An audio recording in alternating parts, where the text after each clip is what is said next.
Today's episode is brought to you by the Tax Defense Group. Tax season is here, and that means that it's time to file your taxes. There's good news. If you're a W-2 employee, you can save half off your filing. All you have to do is call the Tax Defense Group before April 15th, 2020, and mention that you saw this ad on UCAS Studios. Millions of Americans will get money back after they file, and you can be one of them. Call the Tax Defense Group today at 800-850-7973. That number again is 800-850-7973. And you can visit them online at thetaxdefensegroup.com. Today's episode is brought to you by Writer Junkie. Are you looking to make more money in 2020?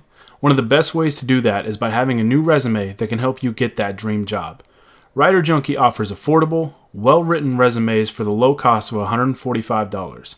They'll even throw in a cover letter for no additional charge. All you have to do is mention that you saw this ad on UCAS Studios, and they'll get right to work. Call Writer Junkie today at 805-587-7966, and you can visit them online at writerjunkie.com.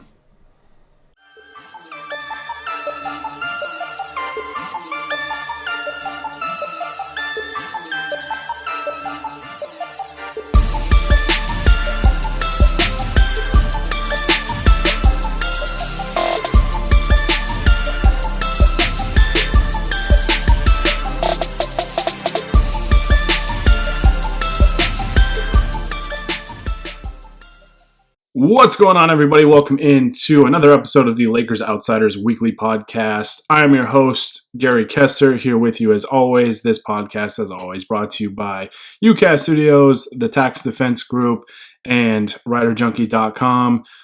Man, I am recording this shortly after the Lakers just won a quote-unquote road game against the LA Clippers. Just an absolute statement the Lakers have made over the last 2 days, and I'm going to talk about that on this podcast. But as always, guys, before I get started, be sure to like this video if you are listening on YouTube. Be sure to subscribe to UCAS Studios and Lakers Outsiders on YouTube and wherever you get your podcasts, Spotify, Podbean, Apple Podcasts, wherever you listen to them. Be sure to do that. You can follow Lakers Outsiders on Twitter and Instagram at Lakers Outsiders, and you can like us on Facebook, and you can follow me on Twitter as well at Gary Kester. That is GaryKester. Let's talk about these two wins for the Lakers. Man, the narrative with the Lakers coming into this weekend. I'm recording this, like I said, Sunday, about Sunday evening, shortly after the Lakers just beat the Clippers, and I'll talk about the Clipper game here in a minute. Let's talk about this Bucks game first, because coming into this weekend, the narrative was, the Lakers, earlier in the year, it was the Lakers can't beat good teams, right? They were beating up on some bad teams and really stacking up the wins, which made their record look nice. And, then they lost to Dallas at home right away, after all that talk, and everybody said, see, they can't beat good teams. And they started beating good teams, and then the narrative became, they can't beat the elite teams. They can't beat the Bucks and the Clippers, because we've seen them beat the Nuggets 2 times. We've seen them beat the Rockets. We've seen them beat the other elite teams, or really good teams, I guess. But we had not seen them beat the Clippers or the Bucks. They were 0-3, 0-2 against the Clippers, 0-1 against the Bucks, which I tried to contextualize the first Bucks loss because, that was at the end of a long 5-game road trip, the very last game of that road trip, and it happens. You're not going to deal with that in the playoffs. Like, if they meet in the finals, they both might be worn down a little bit from just a long playoff journey to get to the finals. But it's not at the end of a 5-game road trip where you haven't slept in your own bed for, 2 weeks or whatever. So didn't really look into that nearly as much. And the two Clippers losses, one was literally the first game of the year, so I took that with a grain of salt. And then the other one was the Christmas Day game, which was very frustrating because I thought the Lakers gave that one away. If you listen to the last episode where I talked about Dion Waiters signing, one of the questions that I answered was kind of about the Clippers and my confidence level with the Lakers beating them, and I was still very confident, and today showed why. But just going into this weekend, to hear all that talk that the Lakers can't beat the Bucks or the Clippers, and those are the two teams they're going to have to beat if they want to win a championship. and people really acted like a team with LeBron James and Anthony Davis could not beat the Bucks or the Clippers.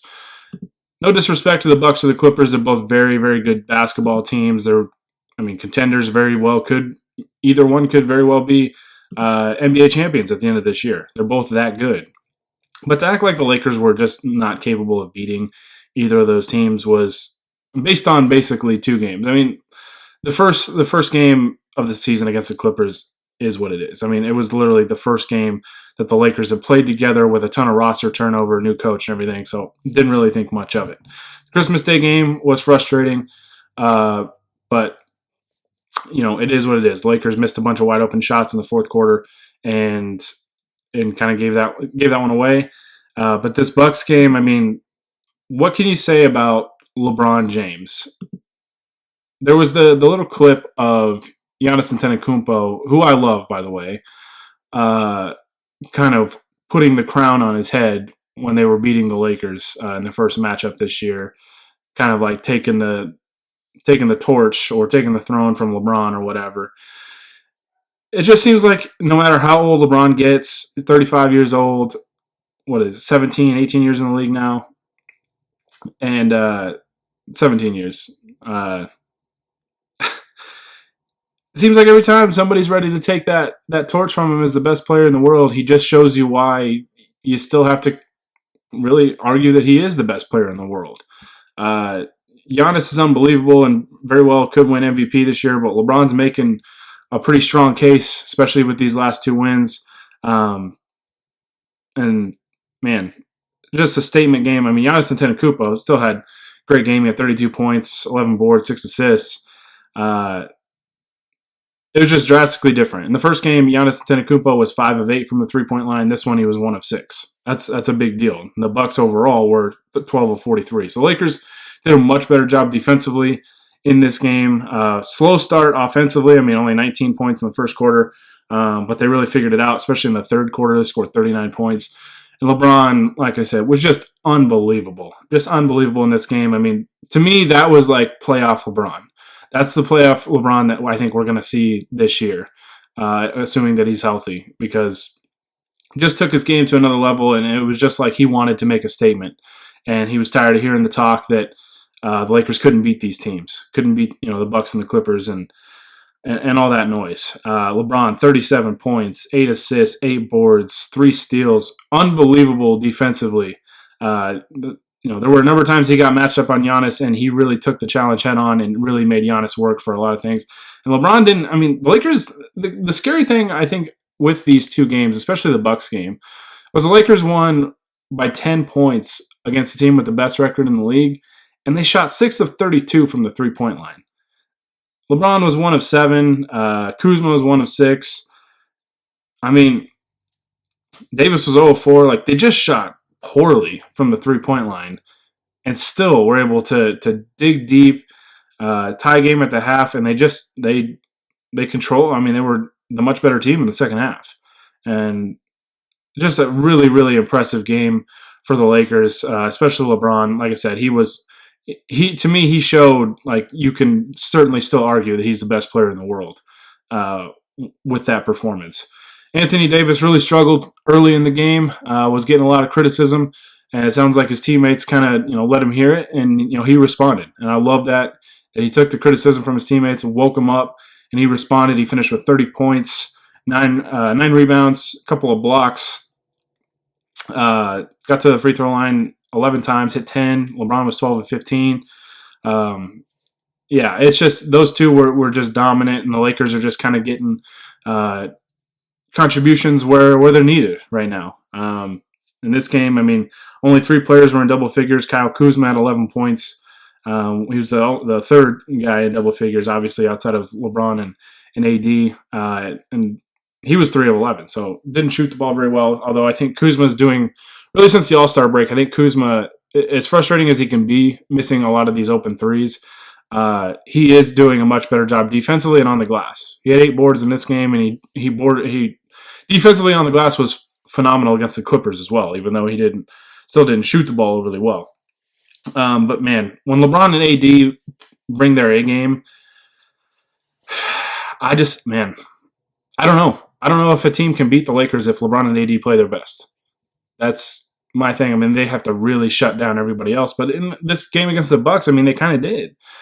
I mean, JaVale McGee, 2 of 5, 5 points. Avery Bradley, 0 of 5, 2 points. Danny Green, 2 of 6, 6 points. Markieff Morris hit 2 of his 3 shots, but only played 9 minutes, 5 points. Rondo, 5 points, 2 of 6 shooting. KCP, 4 points. Alex Caruso, 8 points, 3 of 5 shooting. So, the Lakers didn't get major scoring contributions from any third individual. It was LeBron and AD just going off and, getting little contributions here and there from everybody else. And this weekend, the Lakers defense has been championship level. And if this team defends this way in April, May, and June, they'll be hoisting up the Larry O'Brien trophy when it's all said and done. If they play defense this way, I just don't think a team can beat them 4 out of 7 times. To me, it's all about the defensive end because I think LeBron and AD individually are too talented, but collectively, as a duo and as a pairing, they're just too tough to stop. Too tough to stop when they play the ways that they're capable of playing. And I don't know. I was just blown away with what the Lakers did, not only in the Bucks game, but just overall this weekend. But the Bucks game, man, that was a matchup I just thought was going to be a really, really tough matchup for them.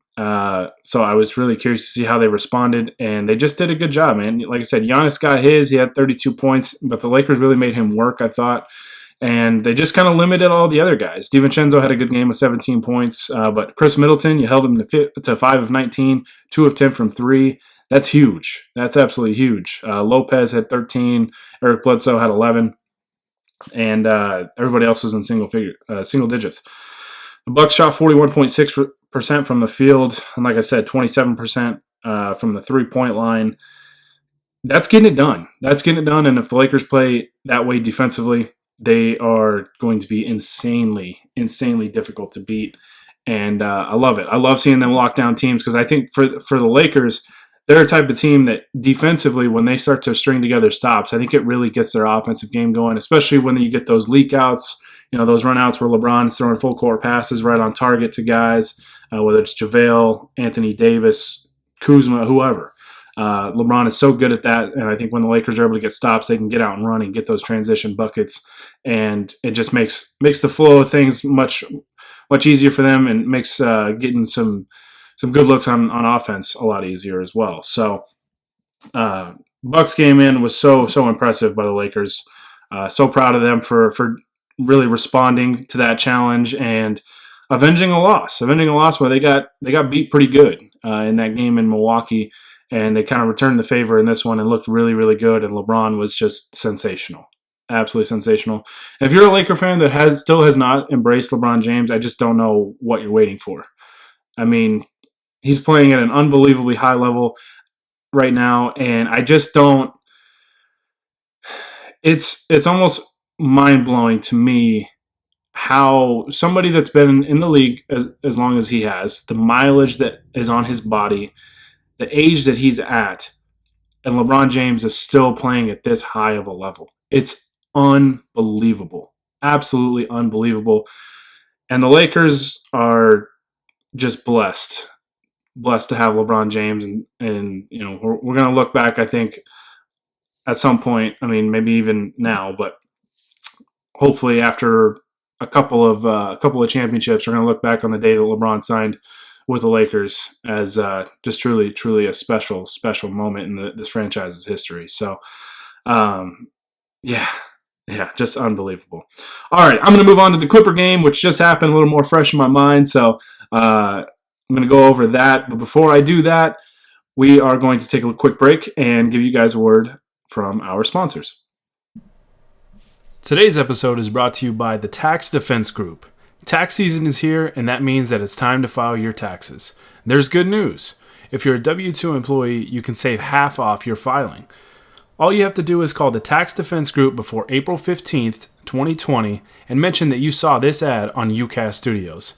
Millions of Americans will get money back after they file, and you can be one of them. Call the Tax Defense Group today at 800-850-7973. That number again is 850-7973, and you can visit them online at thetaxdefensegroup.com. Today's episode is brought to you by Writer Junkie. Are you looking to make more money in 2020? One of the best ways to do that is by having a new resume that can help you get that dream job. Writer Junkie offers affordable, well-written resumes for the low cost of $145. They'll even throw in a cover letter for no additional charge. All you have to do is mention that you saw this ad on UCast Studios, and they'll get right to work. Call Writer Junkie today at 805-587-7966, and you can visit them online at writerjunkie.com. All right, let's talk about this Clipper game. Man, it was kind of a roller coaster of emotions. You know, the game, I think both teams started out a little sluggish, which was understandable.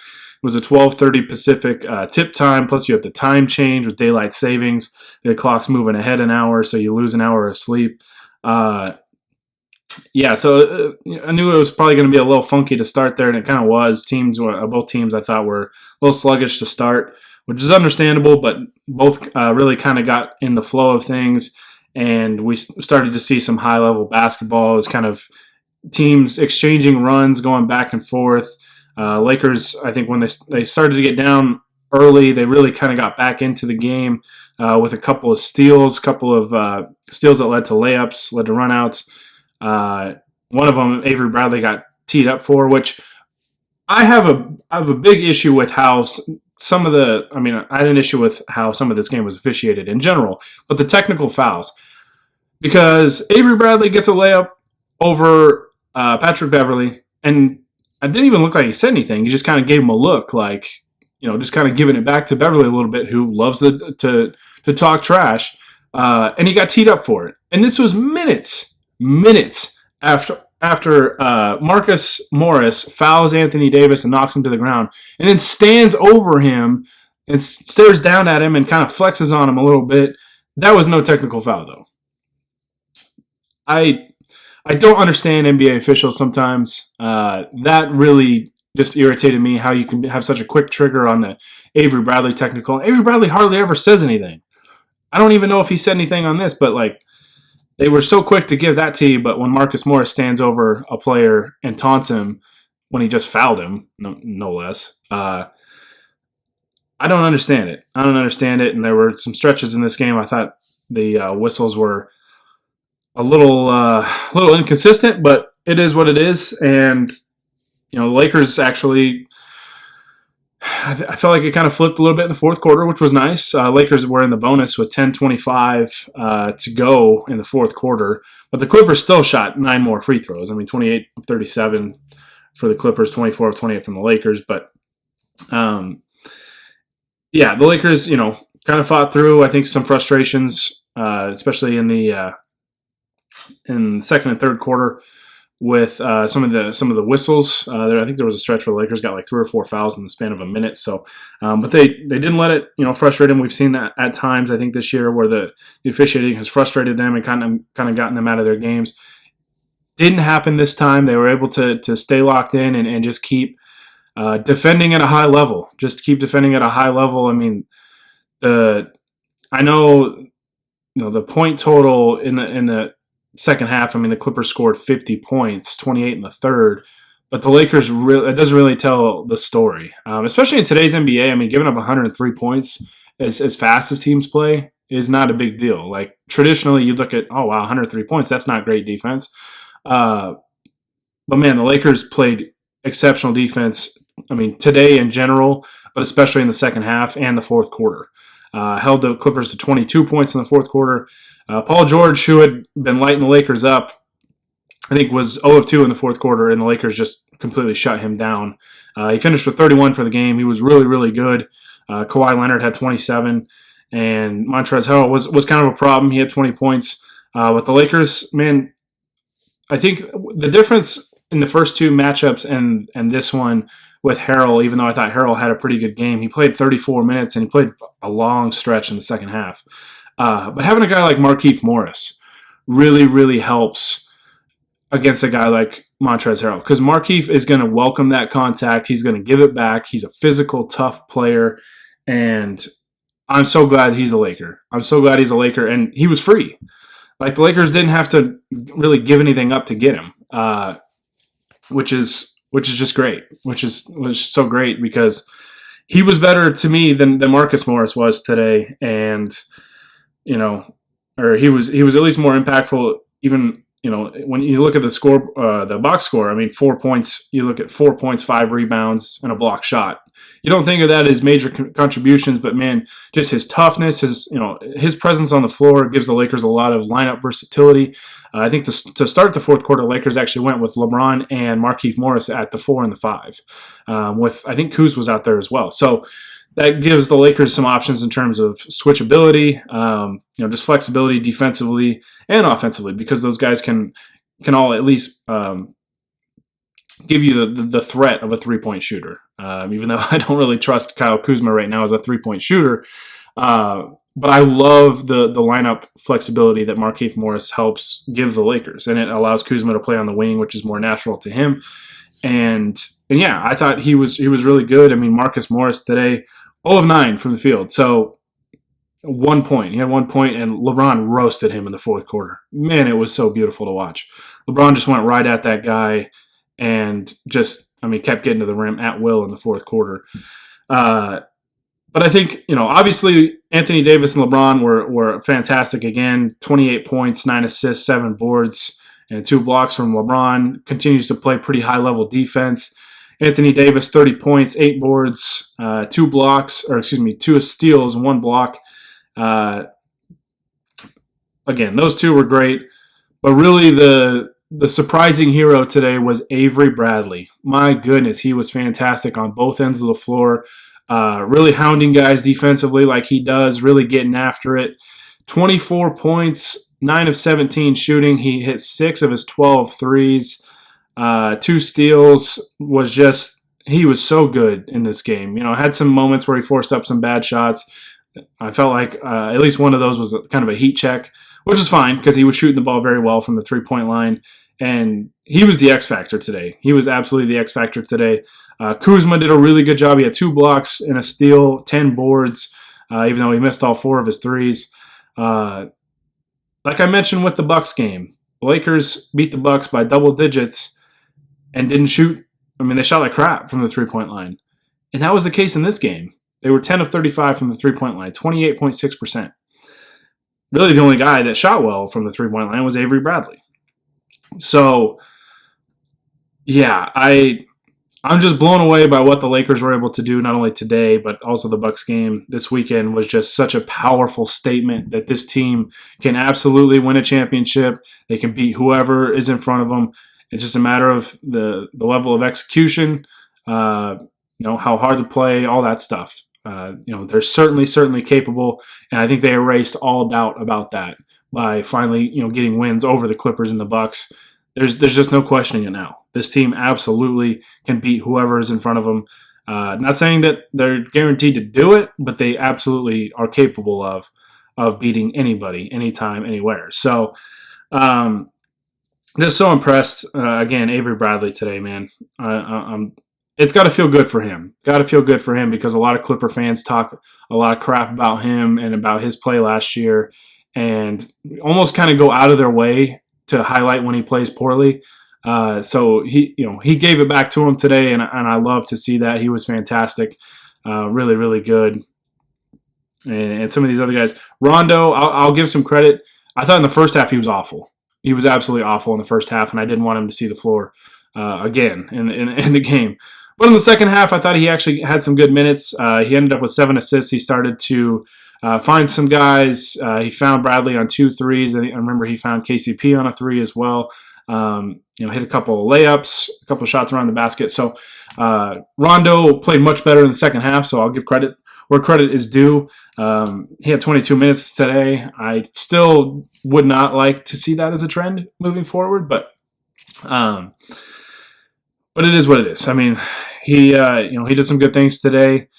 Dwight Howard only played 7 minutes. This was interesting. I thought Frank Vogel, even though there was some room for improvement, I thought did a good job today, really limiting the 2 big lineups for the Lakers. which kind of allowed them to be a little more flexible. Markieff Morris had 16 minutes. Kyle Kuzma had 22 minutes, and that just allowed the Lakers to do a lot of different things defensively and offensively and really match up a little better with the Clippers. The Clippers are a team that I think the Lakers are going to need to have AD at the 5 a little more. And when they don't, I think you've got to have – well, and there's going to be certain lineup combinations that you can do this anyway, but I really like having Anthony Davis on Kawhi Leonard. I just really do. Kawhi's probably still going to get his, but that's just such a tough matchup with Davis's mobility, his length, his defensive prowess, just everything. He just makes things very, very difficult. So this was encouraging. I was, like I said on the last episode, I was still very confident the Lakers could beat the Clippers, and I think the narrative would be very, very different about this matchup if the Lakers didn't just give away the Christmas game. They'd be 2-1 against this team, with the one win being on opening night. So Laker fans should feel a lot more confident about this matchup, assuming they meet in the Western Conference Finals, because I think they will. You got to feel confident. You got to feel confident about this team in general after the last 2 games that they've had, beating the Bucks and the Clippers, while really not playing, I think, their best basketball. Like I said, the 3-point shooting can get a whole lot better. 44.8% overall from the field. I thought the Lakers were a little clunky at times on offense in this game, but still ended up with 112 points and scored 63 in the second half against, a fully healthy Clipper team, who everybody has been telling us that a fully healthy Clipper team can't be beat because they were 8-0 or 10-0 or whatever the hell it was. There's nothing else you can say, I think, about this Laker team, really. We're just going to have to wait and see in the playoffs now. There's no more narratives. This team has shut up all the narratives. First it was they couldn't beat good teams. Then it was they couldn't beat the elite teams. What else can you say now? What else can you say now? Right now they're 7 games up on the Clippers in the loss column with 20 games to play. And if you guys look at the Lakers' last month of their schedule, I would be absolutely stunned if the Lakers don't hold on to the 1 seed. The next, let's say 4 of the next 5 are tough. They get the Nets at home. They should win that game. And then they get the Rockets at home, Nuggets at home, and then a home and home with Utah. They go to Utah and then get Utah at home. After that, I know it's a long road trip, but it's Charlotte, Detroit, Toronto could be tough, but Cleveland, Washington, Minnesota, and then they come home for really, they don't leave the state of California for, 2 weeks. Indiana at home, at Sacramento, OKC, Golden State, Chicago, the Clippers, Minnesota, and the Kings all at home. So, and then they finish at Phoenix. I think a lot of those April games aren't going to matter because I think the Lakers are going to clinch with, if I had to guess, maybe 7-8 games left. And so they can start to rest guys and really focus on just getting healthy for the playoffs. Maybe they go after the number 1 seed overall, or home court advantage over the Bucks, because Milwaukee, as I'm recording this, is down 7 in the fourth quarter to Phoenix. Giannis Antetokounmpo might be out about a week or so. So if they lose today, they would only be 2 games up on the Lakers in the loss column. So it's within striking distance, especially if Giannis Antetokounmpo has to miss time. So, incredibly encouraging weekend. I'm fired up about the Lakers getting these 2 wins. All Laker fans should be. And, it's looking like they're pretty much a lock to get that 1 seed in the Western Conference. And it's just going to be a matter of how the other seeds shake out. So that'll be really, really interesting to see. But, man, this team showed championship character and championship toughness and just a championship level of play, especially in these last 2 games. And just beautiful to watch. Just absolutely beautiful to watch. So let me know what you guys thought about these last 2 games. I know you guys got to be as fired up as I am. So let me hear it. Drop it in the comments on YouTube. You can leave it in an iTunes or Apple Podcast review. All that stuff. Let me hear it. You can tweet at me at Gary Kester. Yeah. All right. As I mentioned at the start of the podcast, guys, be sure to like this video and subscribe to UCast Studios and Lakers Outsiders on YouTube and wherever you get your podcasts. And then you can follow Lakers Outsiders on Twitter and Instagram at Lakers Outsiders, and like us on Facebook and follow me on Twitter at Gary Kester. I'm getting out of here. I'm going to go enjoy the rest of my Sunday, and I'm still buzzing off of that win, off the last 2 wins. Beating a Clipper team that was mowing through the competition, man. Like I said, there's just nothing else you can say. They had blowout wins against 4 teams that would be in the playoffs if they started today. Clippers were playing at an extremely high level, and the Lakers played, on the Clippers' home court, and just dominated the second half. So impressive, and I'm just proud as hell of this team, man. I'm ready to finish these last 20 games strong, get into the playoffs, and let's do some damage. So, alrighty, I'm getting out of here. Appreciate you guys listening. I always appreciate the support. Go Lakers, and until next time, this is Gary Kester with the Lakers Outsiders, signing off.